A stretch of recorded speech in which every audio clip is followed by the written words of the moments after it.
Penyidik Polda Metro Jaya memeriksa Roy Suryo CS terkait kasus dugaan ijazah palsu Presiden ke-7 RI Joko Widodo.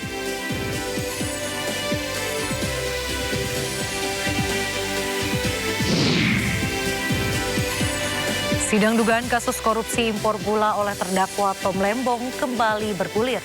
Anggota Komisi 6 DPR RI Rahmat Gobel menjadi saksi persidangan. Kita mau kontrol bagaimana harga gula di... Presiden Prabowo Subianto menerima kunjungan Perdana Menteri Australia Anthony Albanese di Istana Merdeka, Jakarta. Sesi foto bersama Presiden Prabowo Subianto menyambut hangat kehadiran dari Perdana Menteri Albanese yang akan mengisi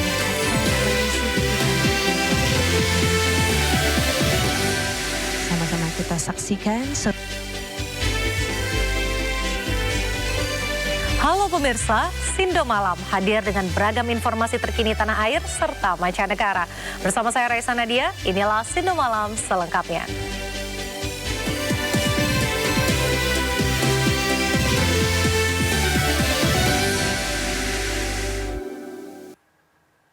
Razia preman berkedok Pak Ogah yang digelar Satpol PP Pemkot Jakarta Timur diwarnai perlawanan. Begitu pula razia preman di kawasan Pasar Tanah Abang dan Tamrin Jakarta Pusat. Mereka meresahkan pengguna jalan karena kerap meminta uang hingga puluhan ribu rupiah.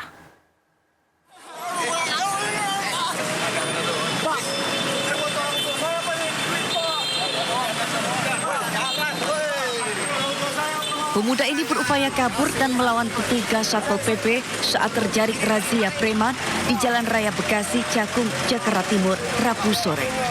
Ia terus melawan untuk dibawa masuk ke mobil petugas.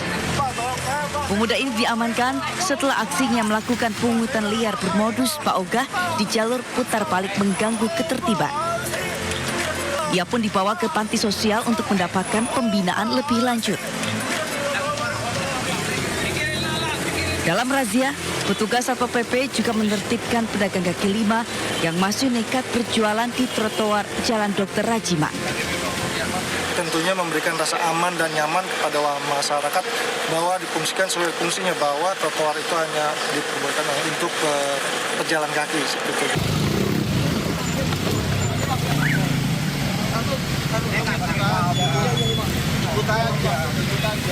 Aksi kejar-kejaran mewarnai razia preman berkedok juru parkir liar yang digelar petugas reserse kriminal Polsek Metro Tanah Abang di kawasan Pasar Tanah Abang dan Tamrin City, Jakarta Pusat. Para pelaku meresahkan pengguna jalan lantaran tidak segan-segan meminta uang secara paksa dengan jumlah yang tidak wajar mulai dari Rp30.000 hingga Rp60.000. Bervariasi ya, bervariasi. Ada yang seperti itu, ada juga yang seikhlasnya. Makanya dari kemarin kita menunggu juga kalau ada korban, apalagi yang membuat viral, tentunya berharap membuat laporan. Pada razia kali ini petugas berhasil mengamankan 13 preman berkedok juru parkir liar. Mereka selanjutnya dibawa ke Polsek Metro Tanah Abang untuk menjalani pemeriksaan. Tim Liputan A-News melaporkan. Polisi merazia preman berkedok juru parkir liar di kawasan Cempaka Putih, Jakarta Pusat pada Kamis pagi. 4 dari 7 orang yang ditangkap ditetapkan sebagai tersangka karena mengenakan atribut Dinas Perhubungan.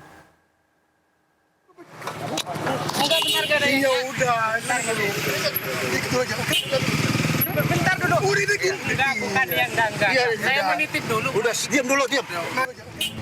Juru parkir liar ini menolak diamankan saat dirazia petugas Reskrim Polsek Cempaka Putih di Jalan Cempaka Putih Tengah, Jakarta Pusat, Kamis pagi. Meski sempat menolak, petugas berhasil memaksa jukir liar tersebut naik ke atas sepeda motor.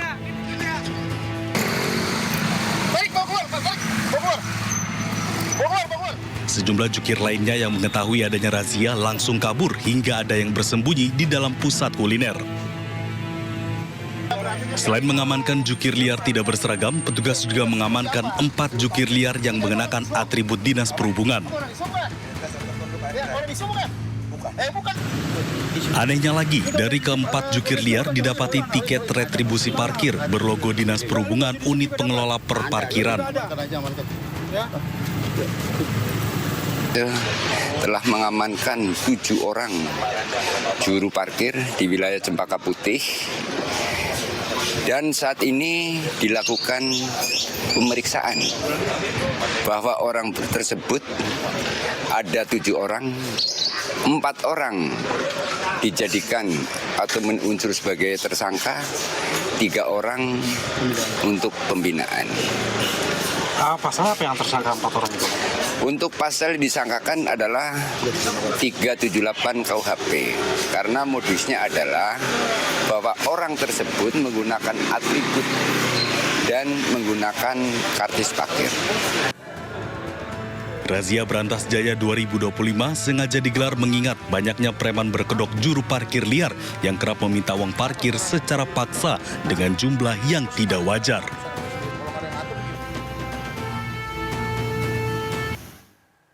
Kerap memalak sopir truk kontainer, 7 pemuda ditangkap Satuan Reserse Kriminal Polres Pelabuhan Tanjung Priok, Jakarta Utara. Dari tangan pelaku, polisi menyita sejumlah uang hasil pemalakan para sopir.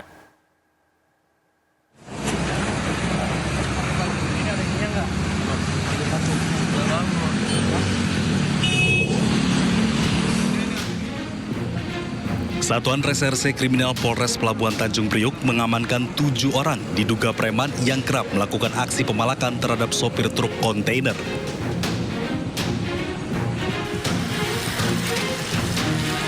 Para pelaku ini kerap mangkal di pertigaan jalan dengan modus mengatur lalu lintas.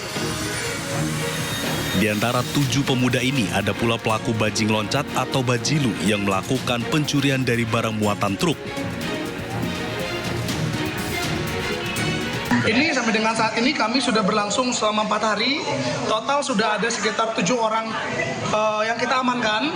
Dalam rangka 7 orang ini berasal dari para orang yang melakukan praktek-praktek pungutan liar di sepanjang jalur Marunda Cilincing yang sudah kita amankan. Saat ini, 7 pemuda tanpa identitas tersebut tengah menjalani pemeriksaan sebelum diserahkan ke Dinas Sosial guna diberi pembinaan. Polda Metro Jaya menangkap seorang pria terkait aksi premanisme terhadap Kepala Sekuriti Pasar Induk Kramat Jati. Tersangka ditangkap di rumah kontrakannya di Kecamatan Kramat Jati.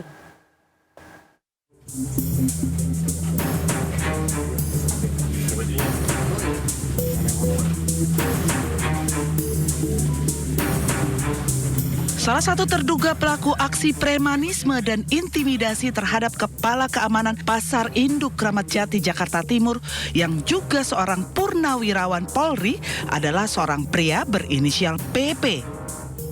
Pelaku ditangkap di kontrakannya yang tak jauh dari Pasar Induk Kramat Jati, Jakarta Timur.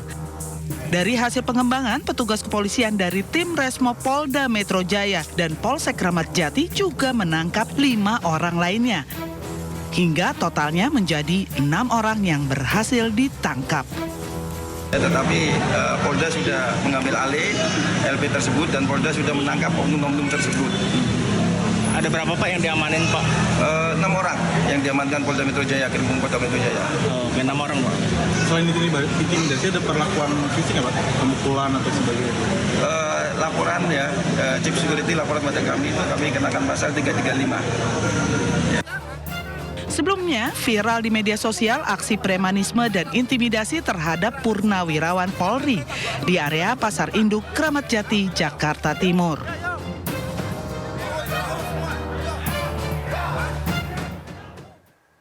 Imbas aksi premanisme, personil gabungan TNI Polri dan Satpol PP membongkar posko-posko ormas yang ada di Pasar Induk Kramat Jati, Jakarta Timur. Selain membongkar posko ormas di Pasar Induk, petugas gabungan juga menyisir preman berkedok ormas yang diduga masih berada di dalam area pasar. Bongkar pakai rantai.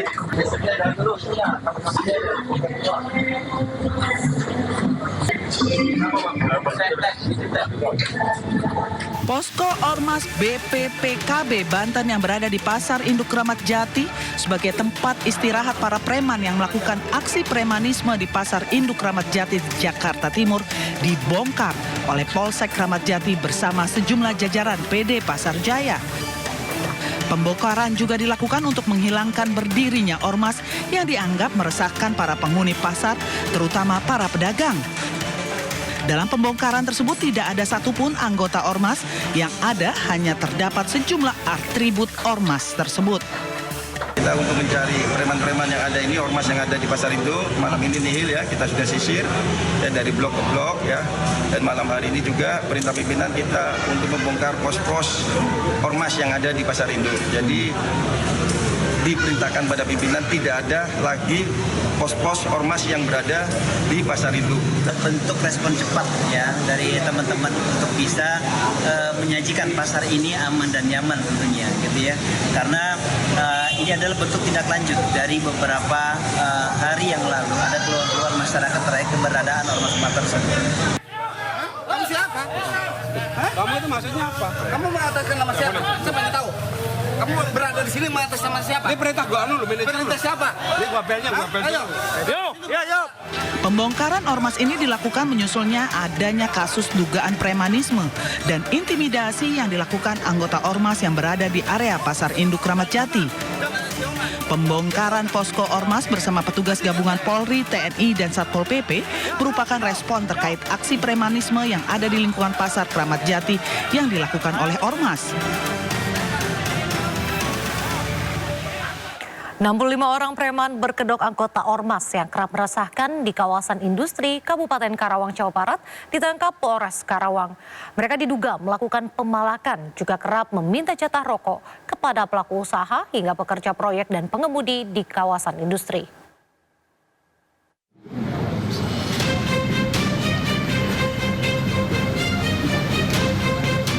Sebanyak 65 orang yang kerap meresahkan warga di wilayah hukum Polres Karawang, Jawa Barat ditangkap dalam operasi pekat yang digelar Polres Karawang sejak tanggal 1 hingga 10 Mei 2025. Puluhan pelaku ini diduga kerap melakukan aksi premanisme termasuk parkir liar di berbagai lokasi. Sasaran utama mereka pekerja proyek dan pelaku usaha dengan modus mulai dari minta rokok hingga tarif parkir yang tak wajar. Polisi menegaskan operasi ini merupakan bagian dari upaya nasional untuk memberantas premanisme serta mendukung iklim investasi dan pertumbuhan ekonomi. Para pelaku preman ini adalah mereka meminta uang rokok kepada korban yang saat itu sedang mengerjakan proyek pemasangan rambu-rambu lalu lintas yang ada di dalam kawasan industri. Selain itu, ada pelaku lain yaitu mereka meminta uang untuk parkir liar yang biasanya normalnya sekitar 2.000 sampai 5.000, bisa dipalak sampai sekitar 20 sampai 30.000. Polres Karawang berkomitmen akan terus memberantas premanisme dengan melakukan operasi pekat dan siap terima aduan masyarakat jika menemukan adanya pungli ataupun pemalakan yang dilakukan oleh preman. Dari Karawang, Jawa Barat, Rudi Setiawan, iNews melaporkan. Kapolri Jenderal Polisi Listio Sigit Prabowo menegaskan komitmennya untuk menindak tegas segala bentuk aksi premanisme yang meresahkan masyarakat. Kapolri memastikan pemberantasan premanisme juga menjadi bagian dari upaya Polri untuk menciptakan iklim yang kondusif bagi pertumbuhan ekonomi dan investasi nasional. Dengan kegiatan aksi pekat atau operasi pekat, kita menyebutnya operasi pekat penyakit masyarakat, ini sudah kita lakukan, memang ini rutin ya, namun karena memang beberapa waktu ini kemudian ini seperti bermunculan di mana-mana, maka saya perintahkan untuk kegiatan operasi pekat khususnya terhadap hal-hal yang meresahkan masyarakat ini ditingkatkan. Kita melaksanakan operasi serentak kewilayahan dengan sandi operasi pekat yang kita laksanakan di tanggal 1 Mei kemarin, dan tentunya ini akan terus berjalan disesuaikan dengan kebutuhan yang ada. Tentunya ada strategi-strategi untuk kemudian mengurangi, baik bagaimana kemudian kita berkoordinasi dengan pemerintah daerah dan stakeholder terkait kenapa fenomena ini terjadi, sehingga kemudian di satu sisi ada solusi, di sisi lain juga kita mengharapkan tidak ada hal-hal yang kemudian dilakukan dan itu berdampak merugikan masyarakat lain. Apalagi terkait dengan masalah pertumbuhan ekonomi, terkait dengan investasi, kami Polri tentunya concern masalah itu dan kita akan mengawal program-program tersebut dan ini menjadi komitmen kita bersama untuk menjaga dan mengawal pertumbuhan ekonomi dan juga investasi yang ada. Di satu sisi mencarikan. Penyidik Polda Metro Jaya hari ini memeriksa Roy Suryo CS terkait kasus dugaan ijazah palsu Joko Widodo. Dalam pemeriksaan tersebut, Roy Suryo mendapat 24 pertanyaan dari penyidik. Mantan Menteri Pemuda dan Olahraga Roy Suryo memenuhi panggilan Polda Metro Jaya di Gedung Direktorat Reserse Kriminal Umum untuk melakukan klarifikasi. Pemanggilan ini merupakan tindak lanjut dari laporan hukum yang diajukan oleh Presiden ke-7 Republik Indonesia Joko Widodo terkait dugaan penyebaran informasi mengenai penggunaan ijazah palsu. Dalam pemeriksaan, Roy Suryo menyinggung tentang pasal-pasal Undang-Undang ITE dalam pelaporan pada 26 Maret 2025. Ia mengingatkan jangan sampai memaksa menjalankan hukum yang tidak semestinya. Ini clear banget ya, ini clear banget. Jadi LP itu ada pelapornya, tapi lucunya nggak ada terlapor. Sekali lagi ya, tidak ada nama terlapor. Jadi untuk para kuasa hukum yang kemarin sudah nyebut-nyebut nama, inisial dan sebagainya, hentikan tindakan-tindakan seperti itu tidak bagus ya untuk masyarakat. Karena ternyata tidak ada terlapornya. Jadi kalau tidak ada terlapornya saya nggak perlu jawab. Karena kalau saya menjawab, jangan-jangan saya nanti jadi saksi. Kalau jadi saksi dan saudara yang terlapor itu adalah saksi saudara saya, ya saya nggak boleh jadi saksi. Atau misalnya yang terlapor itu adalah untuk pribadi. Loh, saya malah nggak boleh lagi itu untuk menjawab seperti itu. Daripada itu mubazir, ya lebih baik dari awal saya tanyakan terlapornya mana. Ya, ketika tidak ada terlapornya, ya sudah, saya senyum saja. Penyidik juga ngerti, ya Pak, nggak ada terlapornya, kita maksudnya. Nah, yang kedua adalah lokus dan tempusnya sudah jelas banget. Ya, terjadi di Jakarta Selatan, nggak ada Rabunya, tapi tanggal 26 Maret 2025. Udah, sepanjang tidak ada pertanyaan soal itu, ya nggak perlu kita jawab. Ya, karena itu pertanyaannya menyangkut soal itu. Kemudian yang paling penting lagi, saya juga mempertanyakan, ini kan ada pasal. Ya, di samping pasal 311, 310, 27 ayat A, ada juga pasal yang mau dimasukkan ke dalamnya ya, pasal yang diselundupkan. Saya nggak tahu menyelundupkan siapa. Ya gitu. Itu pasal 32 dan 35 Undang-Undang ITE. Kebetulan dulu saya ikut merancang Undang-Undang ITE bersama teman-teman yang lain. Pasal itu tujuannya, sekali lagi saya ulangi, adalah untuk transaksi elektronik supaya Indonesia itu diselamatkan dari perdagangan internasional dan kita bisa ikut. Bukan pasal untuk mempidanakan orang. Jahat sekali kalau ada orang menggunakan pasal itu untuk mempidanakan seseorang. Kayak dulu kasus Mbak Prita Mulyansari. Jahat sekali.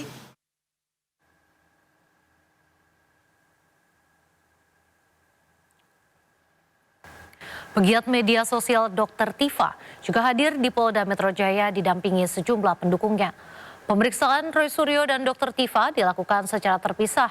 Roy Suryo diperiksa di Unit 1 Subdit Kameng di Krimum Polda Metro Jaya, sementara Dr. Tifa diperiksa di Unit 4 Subdit Kameng di Krimum Polda Metro Jaya. Roy Suryo dan Dr. Tifa dikenal sebagai dua sosok yang secara terbuka menyuarakan keraguan atas ijazah milik Jokowi. Sosok aktivis dan pegiat media sosial mulai dari Refli Harun, Marwan Batubara turut hadir mendampingi Dr. Tifa dan Roy Suryo. Selain Roy Suryo dan Dr. Tifa, Polda Metro Jaya juga menjadwalkan pemeriksaan terhadap Egy Sujana, namun yang bersangkutan tidak hadir.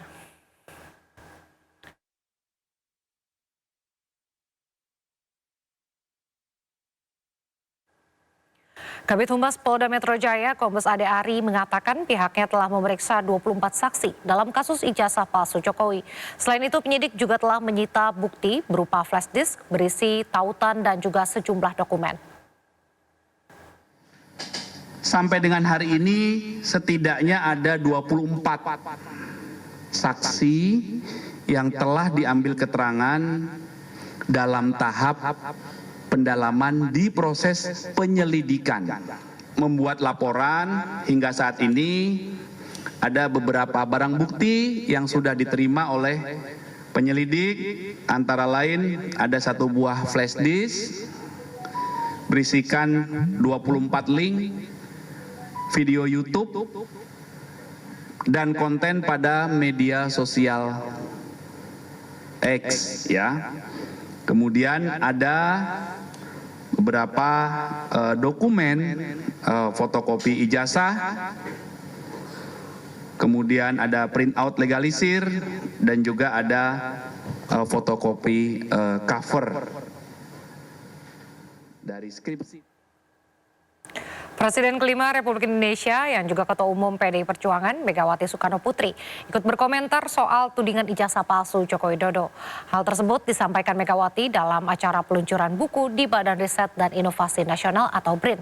Menurut Mega, persoalan tersebut bisa diselesaikan dengan mudah, yaitu cukup menunjukkan ijazah aslinya untuk membantah tudingan itu. Doko apa? Saya suruh di testing dengan ini ilmu psikologi. Jadi IQ-nya sama EQ-nya. Intelligence quantum sama emotional quantum. Nah, supaya apa? Ini benar pinter atau ngerepek iki. Orang banyak toh sekarang gonjang-ganjing urusan ijazah bener apa enggak. Lah kok susah amat ya? Kan kalau ada ijazah ya udah aja dong. Kasih aja. Ini ijazah saya. Gitu loh. Nah, dengan demikian. Di tengah polemik dugaan ijazah palsu Presiden ke-7 Republik Indonesia Joko Widodo, salah seorang pejabat Pemprov NTB bersuara dan mengaku merupakan teman kuliah Jokowi saat di UGM.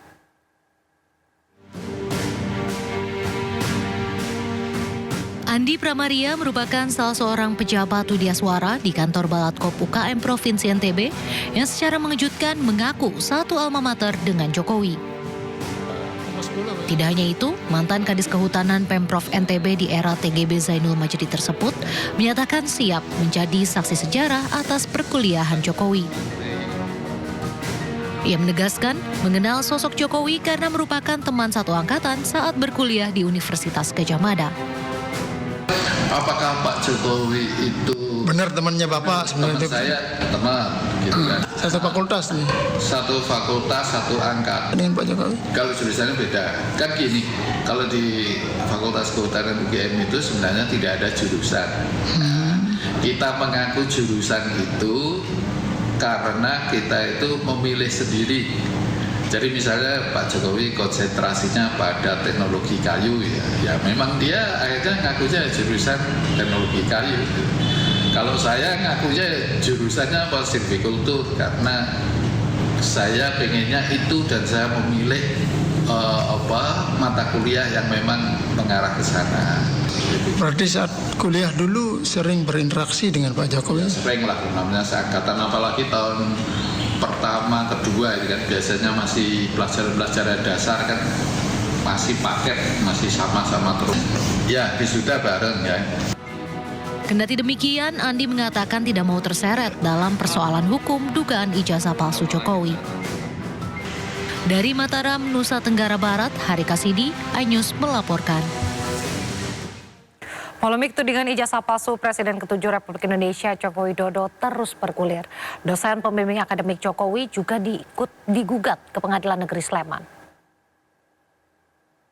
Seperti apa ya? Nggak siap. Saya ngadepi macam-macam tuh saya belum pernah sih tadi. Orang itu harus sejujur mungkin, sesungguh mungkin, seadil-adilnya, sedisiplin mungkin. Jadi kalau ditanya seperti itu, jawabannya saya waduh, nggak punya jawaban.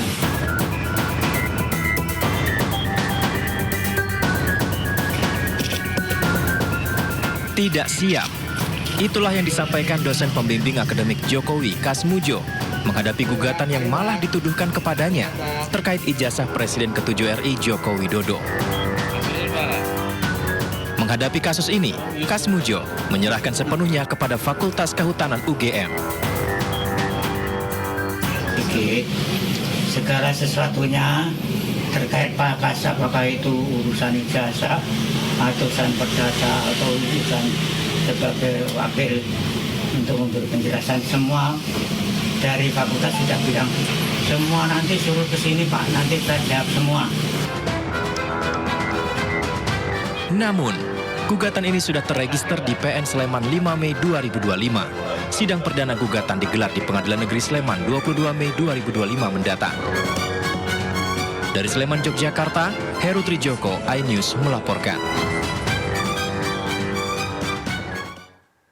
Sebelumnya pemirsa, Presiden ke-7 Republik Indonesia Joko Widodo menemui dosen pembimbing akademiknya di Fakultas Kehutanan Universitas Gadjah Mada, Kasmujo.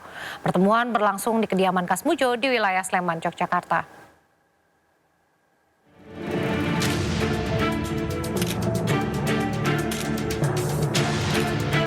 Presiden ke-7 RI Joko Widodo mengunjungi rumah dosen pembimbing akademisnya di Fakultas Kehutanan Universitas Gadjah Mada, Kasmujo, di kediamannya di Pogung Kidul, Melati, Sleman, Selasa siang.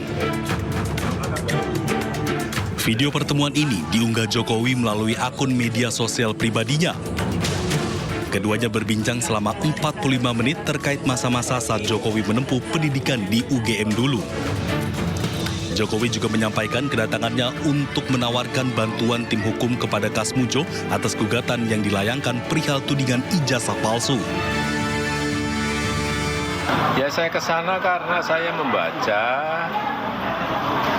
beliau, Pak Insinyur Kasmujo, kemudian Dekan Fakultas Kehutanan, Rektor UGM digugat. Beliau ini kan sudah tua, sudah sepuh. Saya ke sana untuk mengkonfirmasi apakah mungkin saya bisa membantu dari sisi tim hukumnya. Tapi ternyata sudah dibantu dari Fakultas Kehutanan UGM. Sementara itu, Kasmujo menyampaikan rasa terima kasihnya telah dikunjungi salah satu muridnya tersebut. Namun ia mengaku tak bisa menjawab soal polemik ijazah yang tengah bergulir. Tapi yang jelas saya bilang gini, terima kasih. Begitu datang saya terima kasih, matur nuwun. Saya ditilii anak buah juru murid saya. Kalau saya dengan orang-orang bilangnya, saya itu dosennya, saya gurunya. Kalau bilang yang lain-lain itu bukan tidak mau jawab, tidak bisa menjawab. Kedatangan Jokowi menemui Kasmujo menjadi babak baru di tengah polemik keaslian ijazah sarjana Fakultas Kehutanannya yang diragukan sejumlah pihak. Dari Sleman, Yogyakarta, Heru Trijoko, iNews melaporkan.